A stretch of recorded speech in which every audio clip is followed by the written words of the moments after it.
Hello বন্ধুরা, আমাদের চ্যানেলে তোমাদের সকলকে জানাই স্বাগত।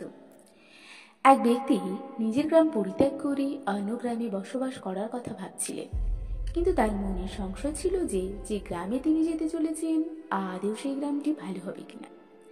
তাই তিনি সেই গ্রামে বসবাস শুরুর আগে সেই গ্রামেরই এক প্রবীণ ব্যক্তির কাছে গেলেন এবং জানতে চাইলেন, আপনি কি মনে করেন এই গ্রামটা থাকবার জন্য কতটা উপযুক্ত?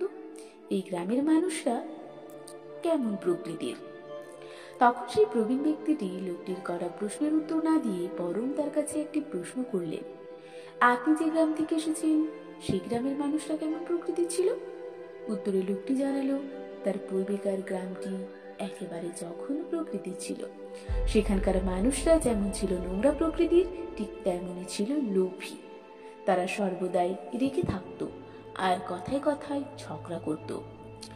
লোককে ঠকানো আর চুরি করা ছিল তাদের প্রধান কাজ। তখন সেই প্রবীণ মানুষটি লোকটিকে জানালো, আপনার পক্ষে মনে হয় আমাদের গ্রামে থাকা খুব একটা উপযুক্ত হবে না, কারণ এই গ্রামের মানুষেরাও অনেকটাই এইরকম প্রকৃতিরই। প্রবীণ ব্যক্তিদের উক্তি শুনে লোকটি চলে গেলেন। এর পরের দিন আবারও অন্য একটি লোক এসে সেই গ্রামে বসবাসের জন্য এবং সেই লোকটিও পূর্বের লোকটির মতোই প্রবীণ ব্যক্তির কাছে একই প্রশ্ন করল।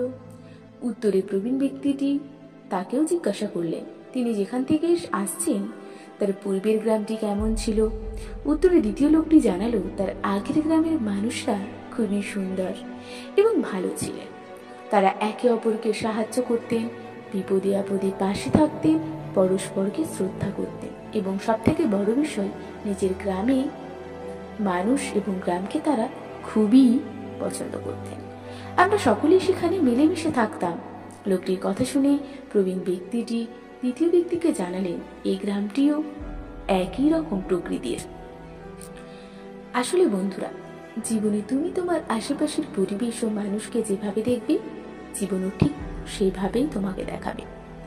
যদি তুমি তোমার আশেপাশের মানুষ ও পরিবেশের মধ্যে কেবলমাত্র তাদের নোংরা, লোভী, স্বার্থপর অংশটিকেই দেখতে থাকো, তাহলে তোমার প্রকৃতিও সেই রকমই মনে হবে। আর যদি তাদের মধ্যে ভালো বিষয়গুলিকে দেখতে থাকো, তাহলে বিশ্ব সেভাবে তোমার কাছে ধরা দেবে। এজন্যই বলা হয়, be good to the world and the world will be good to you. Give love to the world. Thank you.